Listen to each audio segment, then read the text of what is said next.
suis Michel Cadieux, spéléo depuis 42 ans.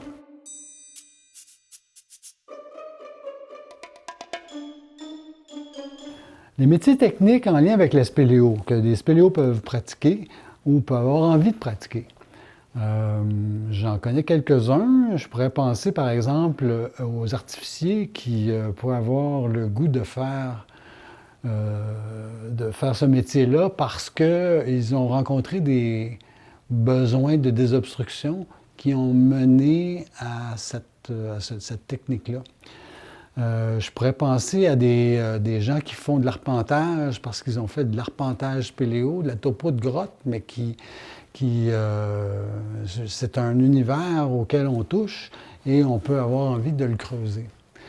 Je pourrais penser à des ambulanciers qui ont goûté au spéléo-secours, à l'entraînement au spéléo-secours, puis de fil en aiguille, ont développé un goût pour les premiers soins, pour finalement le secours auprès de gens qui sont mal pris dans n'importe quelle circonstance, donc à l'ambulancier. Moi, ce que j'ai découvert comme métier technique, et qui me menait à toutes sortes de techniques, en fait, c'est les travaux sur corde. Donc, on a appelé ça à l'époque des travaux acrobatiques, mais c'était utiliser vraiment les techniques de la spéléo européenne, française, sur des ouvrages de type génie civil, des barrages ou à l'intérieur de barrages. Et donc, bon, bref, j'ai eu une occasion, à un moment donné, il y avait des besoins sur le barrage de Monique 5. Et c'est moi, comme ça, que j'ai commencé à faire des travaux sur corde.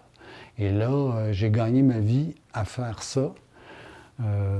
À Monique 5, on avait besoin d'avoir accès à des endroits vraiment difficiles d'accès. On pouvait y aller, nous, en montant sur le barrage et en accrochant des cordes et en descendant en face de où on voulait aller pour pouvoir installer des structures, des moyens de faciliter le travail d'accès ensuite à des employés d'hydro.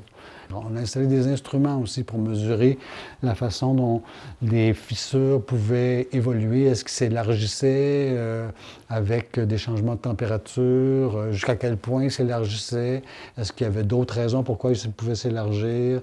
Donc, en installant ces instruments-là, puis ça permettait aux gens d'hydro de suivre l'évolution de ces fissures-là. Ensuite, éventuellement, on a vidé des conduites forcées pour pouvoir y accéder, aller faire une inspection à l'intérieur de la conduite forcée. Et ça, on en a fait vraiment beaucoup là, pendant des années, des années. Alors, et ça, c'est seulement à Hydro, mais il y a eu toutes sortes d'autres occasions. Ça se fait sur des pales d'éoliennes pour réparer les pales. Ça se fait sur des édifices. Ça se fait, par exemple, sur le mât du stade. Il y a eu des travaux qui ont été faits par des spéléos. Et des fois, d'autres gens, il n'y a pas que les spéléos qui font ça, mais les spéléos ont une longueur d'avance puisque les techniques spéléo fournissent presque tout ce qu'on peut avoir, tout ce dont on peut avoir besoin pour accéder à peu près à n'importe quoi comme difficulté créée par l'homme. Donc, sur des ouvrages de génie civil, des constructions de toutes sortes. Il reste que il y a un potentiel extraordinaire qui est sous-utilisé en Amérique du Nord, à mon avis.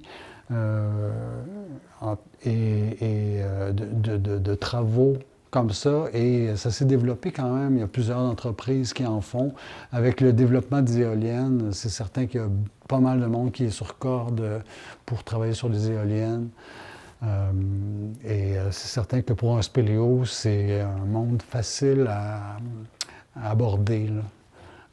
Un spéléo qui est un bon technicien sur corde arrive avec vraiment un bagage extrêmement utile dans les travaux sur corde.